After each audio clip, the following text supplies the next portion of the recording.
You know the vibes. Welcome back to another episode of the Hoop Genius podcast brought to you by NBA 2K23. Mo Mootsie and BJ Armstrong here as always. BJ, we're going to start off with a non-basketball one real quick. The World Cup has begun. Are you going to be watching? Because I know the listeners want to know. This can be your introduction to football. Are you going to be watching? You know, Mo, you know what? I will say this. I am aware that the World Cup is happening. And my first look was this morning, well, it was evening for you, was Mo was watching, and there was about 30 minutes left in the game. And I looked, and then England was playing someone. I was like, oh, I wonder if he's watching that game. Yeah. Yeah. And I was wondering, and I did look. So I'm on my journey to watching the game. I'm on my journey, but I did check the score, and I saw England was up. I think they were up like 5-1 or 6-1 or something. Yeah, ended 6-2. My guys doing their thing. Sterling, Saka, Rashford. What's good is after the Euros, which is like the European Championship that they had a couple of years ago, those guys got so much racist abuse from the fans because some of them missed the penalties in the final, and Italy won the tournament. So they came out here with such confidence, won the game in convincing fashion. They usually go off to a slow start, so it's good to see. But winning ways is going to be the theme of today's show, because we've got to talk about teams that are on winning streaks. Now, we're not just going to talk about the Boston Celtics, who are on a 9-game winning streak in Beantown. We're going to talk about Beamtown. As for the 6th straight time, they've lit the beam in Sacramento. Yes. Whoa, Mo, whoa. You see that segue? You see that segue? Oh, yeah, I see, Mo. The segue was nice. The fact that we are talking about Sacramento for the 3rd time in a week. How about it? How about Sacramento? I'm all about this. Let's pump the brakes on this one. Go ahead. That was a big win over your Detroit Pistons last night. Well, first, you have to give. Let's start at the top. Coach Brown has really done 2 things. One, he has them incredibly organized on offense and defense. Okay? He has them incredibly organized. And they are playing with a purpose right now. Sabonis, I want to really kind of give him a little extra, love here, is because they're playing through him. He brings the ball up the court. He gets every touch on the offensive end. He reverses the ball. He gets it in the post. He drives. He just does everything for this group. I want to give him a new nickname. What's that? I call him Windex because he's cleaning the glass. No, he's cleaning. He's every rebound he's grabbing. He's doing everything. I mean, I got to give him credit. I'm giving him, like, he is an all-star right now. He's playing. I hear it. He is the player now that I thought he could be when they traded for him. Like, he's playing at that level. I love it when you see a player and we always say, oh, he has the potential to be da-da-da-da-da-da. Well, he took potential off of his name this year. He is that player. And hopefully he can sustain this for many years to come because he's playing excellent basketball. He's only 26, even though he looks like he's 32. Yeah, he's playing excellent basketball. His teammate is also an all-star. And then I want to get the next, De'Aaron Fox. Okay. De'Aaron Fox right now, it's early to say this, but he's playing like a superstar. He's finishing the games. Like, he's playing, and then at the end of the game, he finishes it. Crunch time. And he finishes it. He's playing with the level of confidence. And then, Mo, you hear players talk about this. He looks like the game has really slowed down for him right now. Because he plays at 1,000,000 miles an hour as well. So for him in particular, it's harder. Yeah, but now he looks like he's decisive. There's no doubt what he's doing when he drives to the basket. There's no doubt when he's shooting a 3. He's playing with so much confidence on the offensive end. He's creating for others. And he's the guy. He is the guy.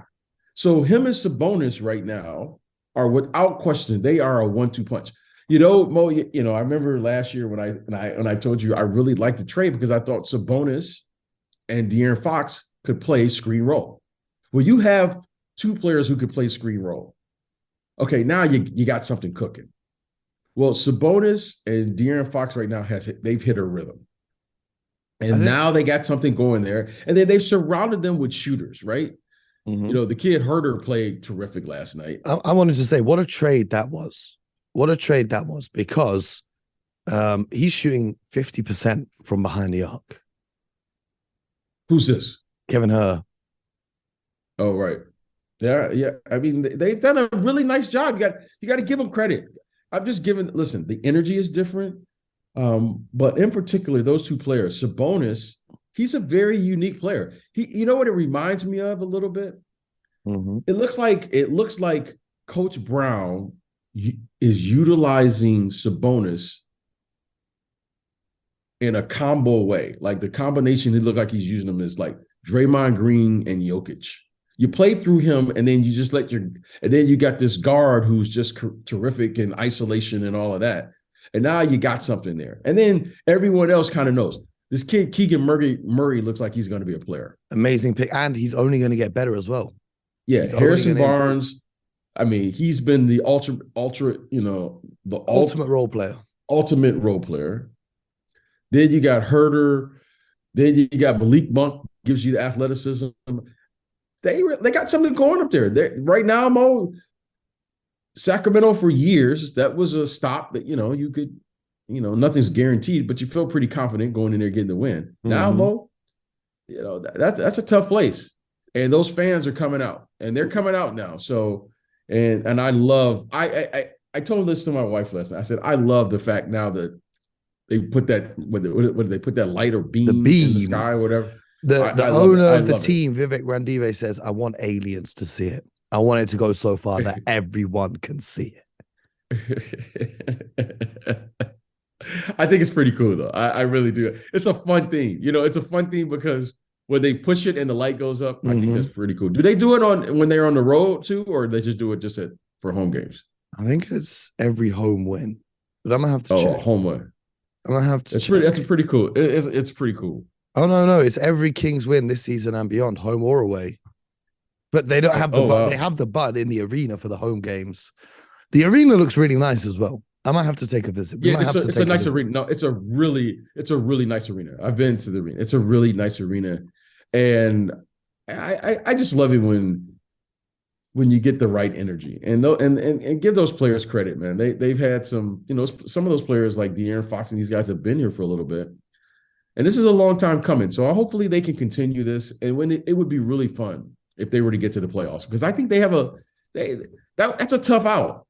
That's a tough out. De'Aaron Fox and Sabonis, those are all-star caliber players. I'll tell you what, and I think that would be a tough out. I think for me, watching De'Aaron Fox, this is just based on the eye test, not on the numbers, but late in games, he's got really comfortable with that jumper, whether it's 3-point mid-range, he's really hitting those at an efficient rate down the stretch in clutch situations in games, right?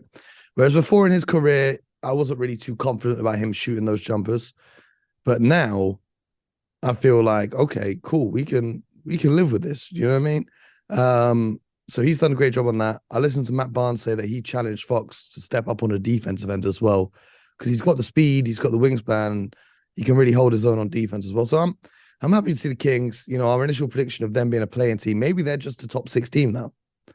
Maybe they are just a top 6 team with some of the other teams. Yeah, well, I tell you what, this is the thing that I like when you see teams turning around. Okay, everyone talks about the end. They're going to get to the playoffs. The first step to first of all, you got to get competitive. And they went, let's not forget this, Mo. The first 4 games of the season, they were 0-4. Okay, they went 0-4. So the first thing you have to do when you're making this type of turnaround is, first, we got to be competitive. Now, they started the season off 0-4. But you know what I liked about it was every game they were competing. Mm-hmm. Then, as they were competing into this 0-4 start, they were ultra competitive when they played at home. See, that to me is the first sign of a good team.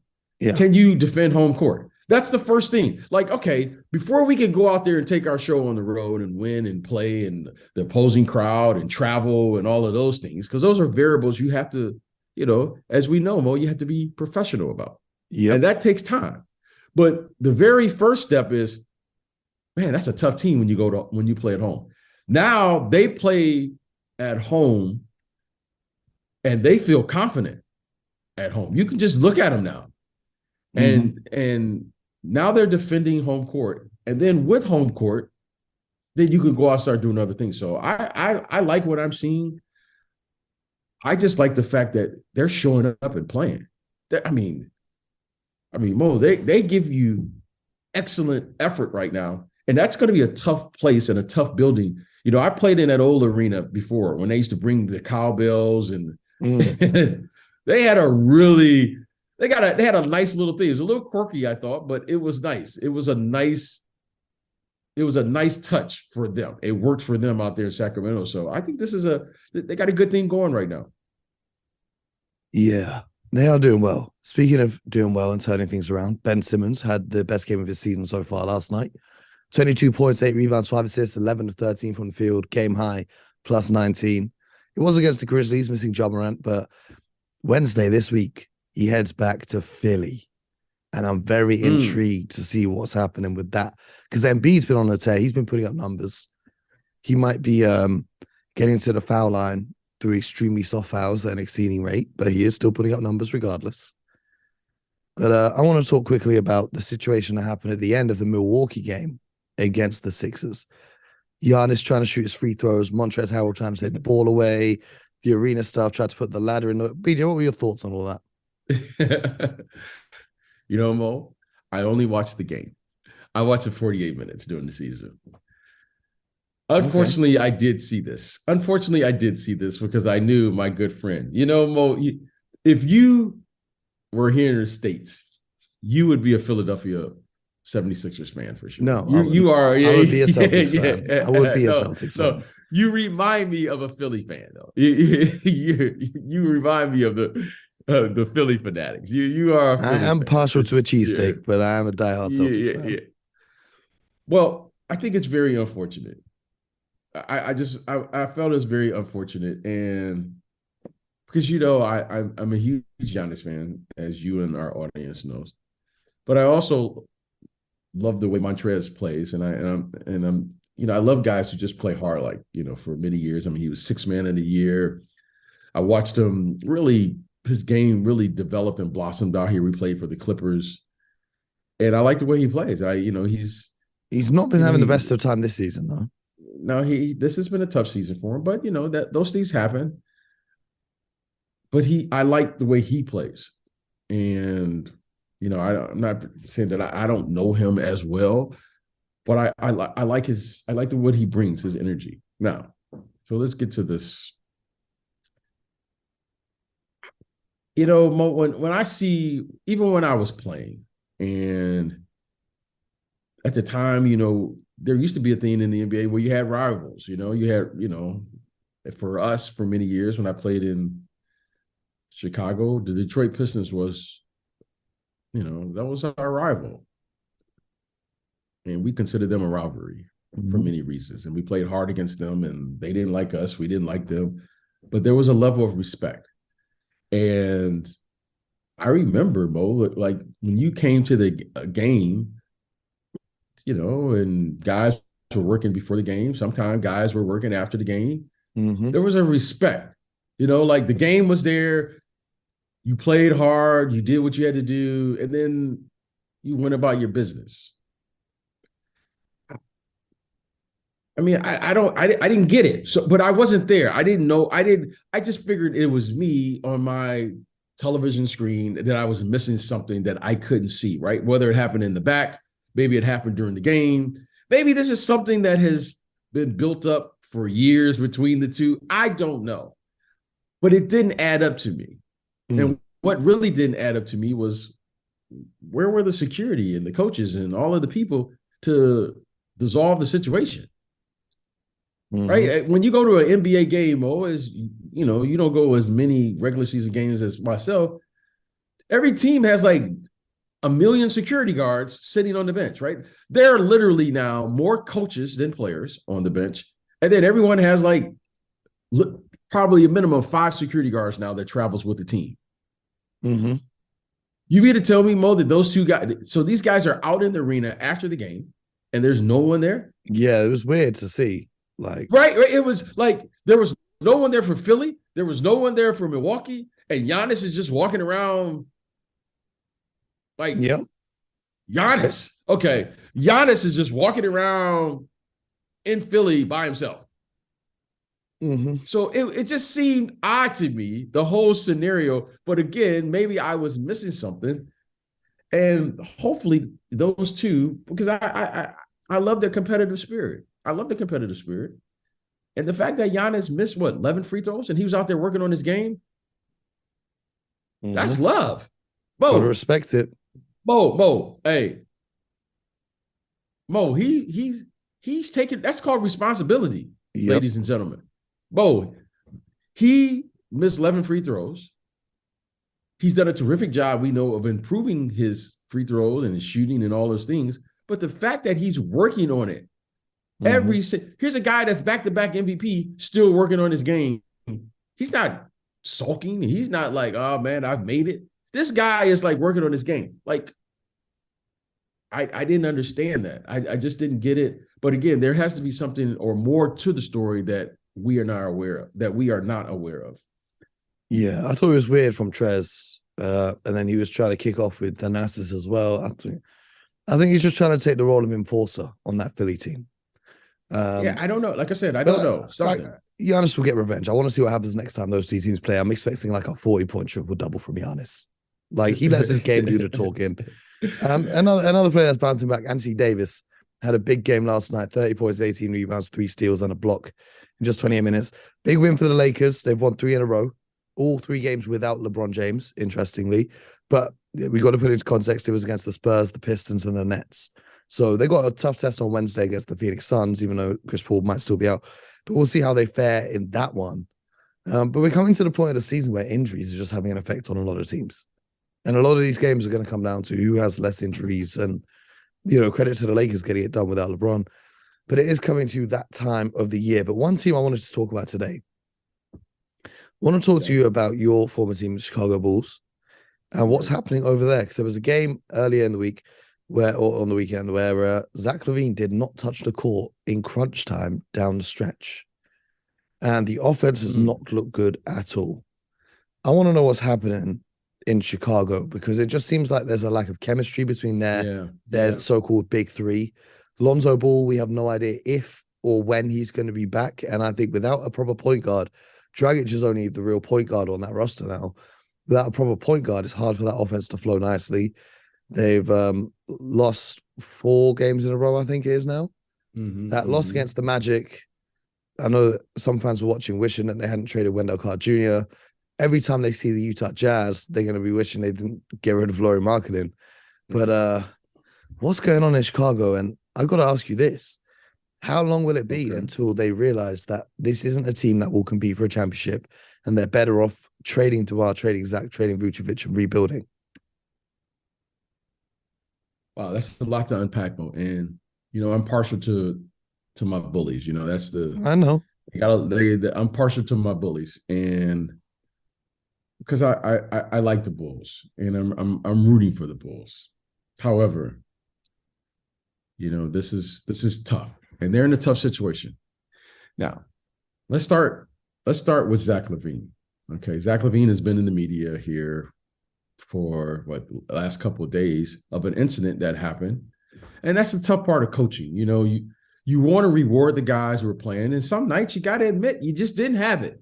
Okay, some nights it's just not there. Especially on nights where they're double teaming DeMar and leaving Zach LaVine, who just signed a max contract, wide open, and the shots just stay falling. No, listen. Some nights it's just not going. You know, some nights it's just not going. Now,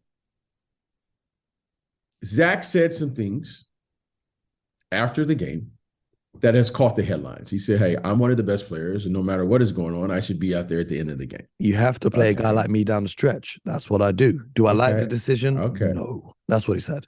Okay. And now, and listen, I've been in enough locker rooms, and to be a player that has ascended to where he's at, you have to have that attitude. That's first. So I want to put it in its context. However, now, if he's not in the game, that's going to be highlighted from this point moving forward. Mm-hmm. Okay. The only way this gets resolved is winning. Mm-hmm. And I don't think, and I'm not expecting them to do too much significant winning this year with this group. Well, I mean, look at the upcoming games. They got the Celtics, the Bucks, the Thunder, who are a tough matchup now, the Jazz, the Suns, the Warriors, the Kings. The schedule's not going to get easier for them. Yeah. This is the NBA. Now, what do I see with this group? Okay. First, they have injuries. Right? That's what I call luck. Mm-hmm. You have to remain injury free, right? Mm-hmm. They are already down Lonzo Ball. That's a big part of what they do. Huge. Why? Because he pushes the pace. He's a defender. Best defender, and he's their best 3-point shooter. Okay. And so they are already down with him because in the game today, you know, you hear me say you got to have a guard who plays downhill. Well, you just don't take him out of the lineup. Okay. And then second, and to me, the biggest thing that's going on with this team right now is I don't think Zach LaVine is 100% healthy. He doesn't look healthy to me. He was 13 from 14 from the field. That's not the Zach LaVine that we know. What was he from the field? 13 from 14, I think. 13 for 14. What does that mean? He made one shot out of the 4. He missed 13. Oh, 1 for 4. Oh, yeah, my bad. He missed. Yeah. You said 13 for 14. I was like, that's pretty good. No. I was like, my bad. It's the other way around. Yeah. I was like, wow, he went 13 for 14. Hey, maybe you got to change his narrative. He is not healthy to me. He doesn't look healthy. He just doesn't. You know, I know he missed some time. If I remember correctly, Mo, he missed the beginning of the season, the start of the season. He had a surgery in the offseason, I believe. Yeah. So he doesn't look healthy to me. And I think that is, you know, listen, it's always frustrating when you're not yourself. And he's a good kid. He works hard. But unfortunately, right now, his health is not cooperating. He's had problems with, I don't know if it's the same knee, but he's had problems with his knee. And it's very frustrating. Second, Mo, we have to talk about their defense. What? The Bulls have defense? That's it. The Bulls have no defense, in particular against screen roll. I mean, Mo, when you watch them play, it's tough.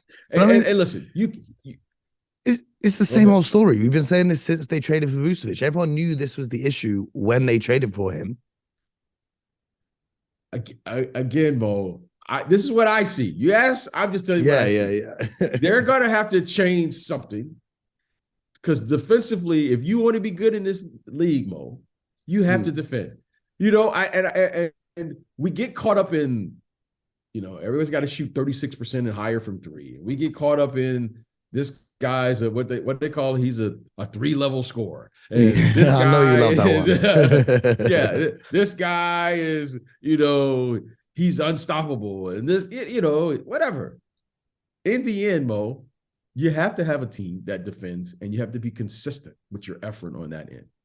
And that's just called simple, just playing hard. You got to counter that with depth.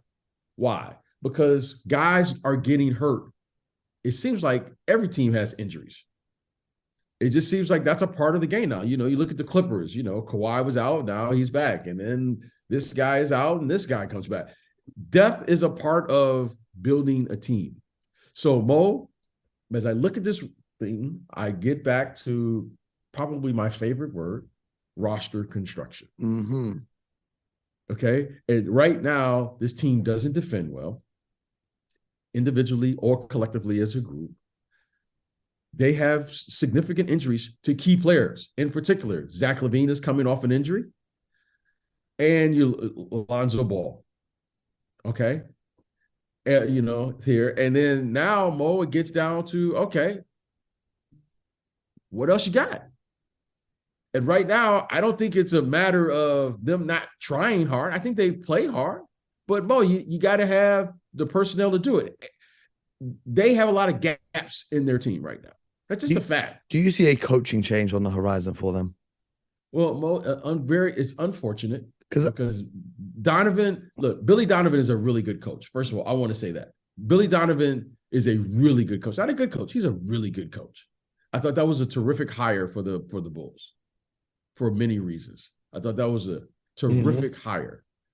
Now, what I do see is this situation has been really magnified now because Zach LaVine, who is the highest paid player of the team, appears to have said something that contradicts the head coach. It's like they're not on the same page. When you have these types of situations, which it's inevitable, Mo, it's inevitable. You and that coach have to understand that as the leaders of the group, before we have these public outbursts, we got to have these private, tough conversations behind closed doors where it may get a little heated in there. Because as a player, I expect him to feel that way. Mo, I expect my best player to feel that way. Yeah. But some nights, Mo, it's just not working. And I, as a coach, got to make a tough call. You can't convince me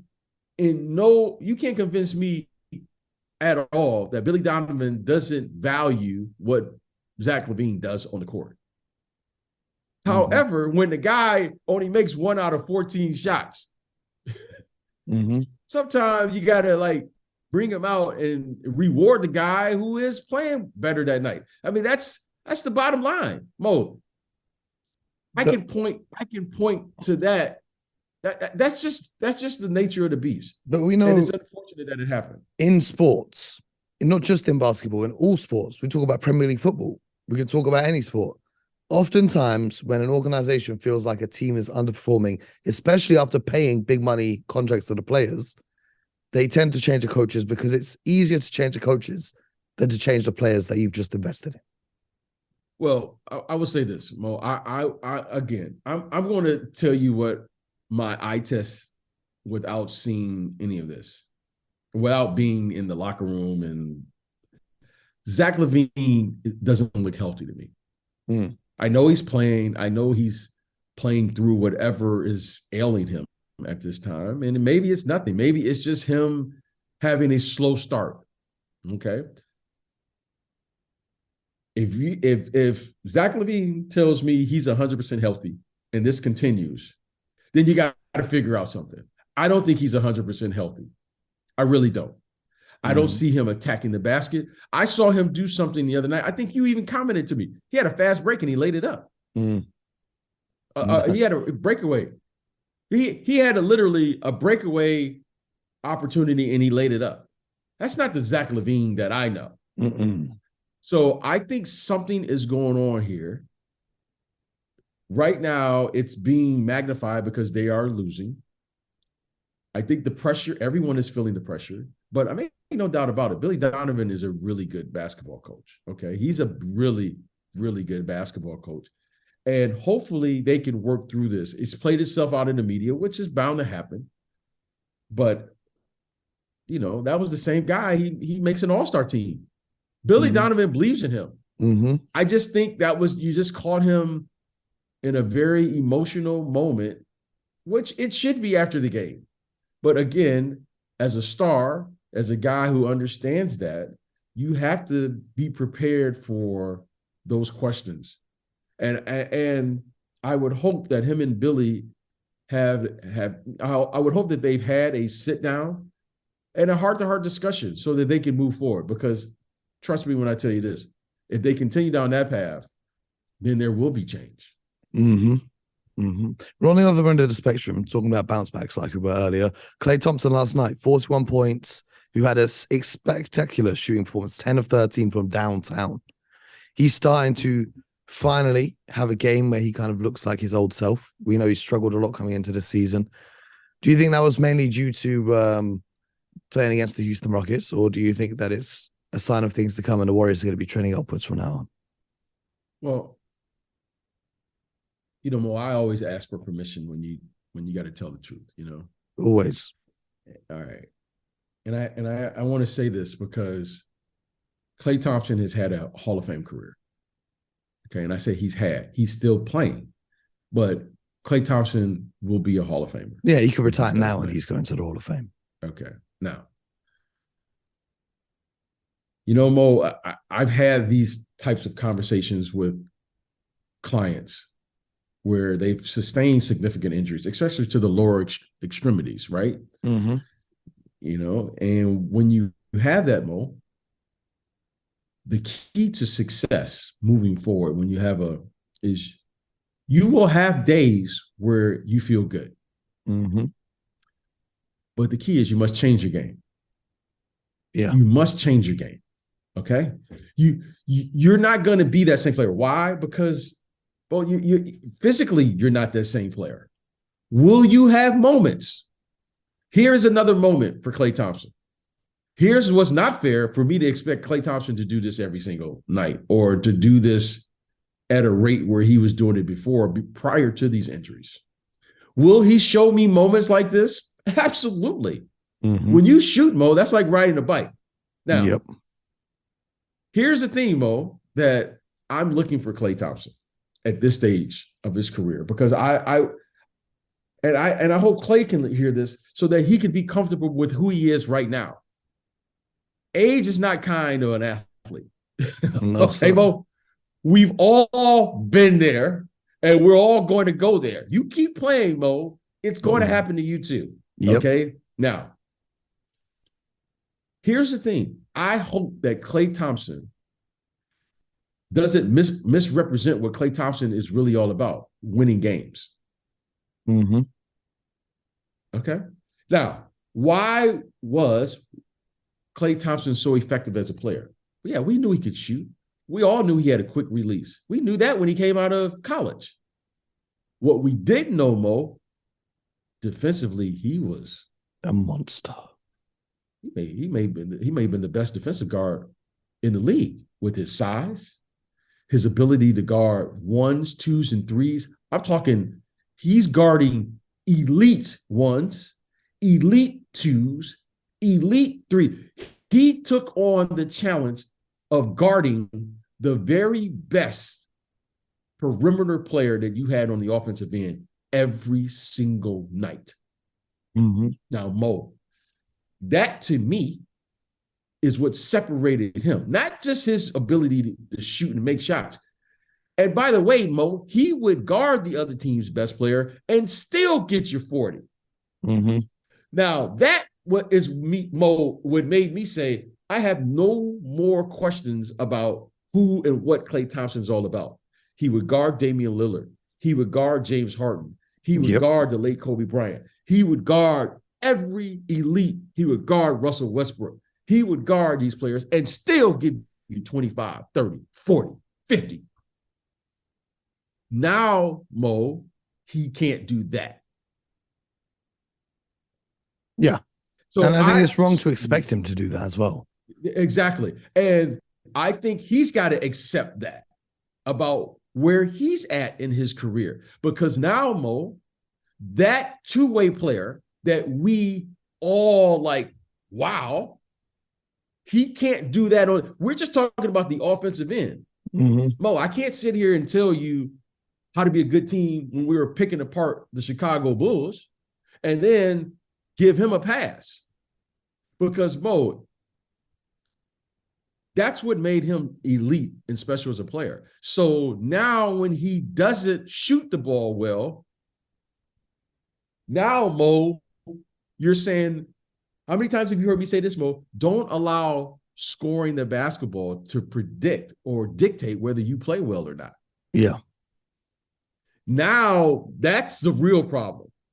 So Klay Thompson, whether it's maybe he comes back, and maybe at one point he would play well 4 out of 5 games, let's say when he was healthy, because you can't play well every game. Mm-hmm. But Mo, maybe he can get it to where he plays 2 to 3 out of 5 games. Yeah. But right now, Mo, he's got to figure out what can he do to contribute to the game minus the scoring. And that is what's to me is bothering him, is because without him scoring right now and having outbursts like this, which he's capable, what else is he going to contribute? Because Mo, let's not forget, this is the defending world champions. Yep. They're playing winning basketball. So I don't want to get caught up in that, because what I need as the starting 2 guard for the Golden State Warriors, he's got to figure out what is his contribution without scoring to the team. And then when he has these outbursts, in addition to that, now, Mo, the scoring is a bonus. Mm-hmm. You follow what I'm saying? Because Mo, he was a shutdown defender. Oh, yeah. I could put him on Devin Booker and not worry about that. I could put him on Chris Paul and take him out. Now, Mo, he can't do that. And that, to me, is what's the main concern. And I want him to be comfortable with that. Mo, like, what are we expecting? Like, what is he really expecting? I think he's putting so much pressure on himself, which I admire, right? Because as an athlete, I love it when guys take this to this level. He expects greatness from himself. So I respect it, but I think at some point here, for his own well-being, he's got to have realistic expectations. He's not had one injury. He's had 2, Mo. Major ones. Okay. And Mo, that may take a couple years for his body and his mind and the trusting all of his, his legs again. That's going to take a little time, Mo. I mean, this is the first season back, right? Mm-hmm. Really? Because Mo, he only played like 20 half games of last season. Year. Yeah. He didn't participate every day in preseason and stuff for training camp. So Mo, you're right. I think realistically, and I admire the fact that he wants it that bad, but hey man, you're back on the court playing. So let's pump the brakes a little bit. But I love to see him when he plays like this. I really do. I love to see it, because you know it's still there, and the competitive fire is still burning inside of him. Absolutely. Well, we're going to see if he can bounce back as we have another week of NBA action ahead of us. PJ, when's Thanksgiving? Is that Thursday this week? Yeah, yep, that's Thursday. So we have a rare night of no NBA games on, but don't worry, the Hoop Genius podcast will be here all week for you. So don't go anywhere. Make sure you're subscribed to the show. Make sure you leave us a review and a rating if you like what you heard. And stay locked in. We'll be back tomorrow morning, nice and early, for another episode of the Hoop Genius podcast. Until then, you know the vibes. Get buckets.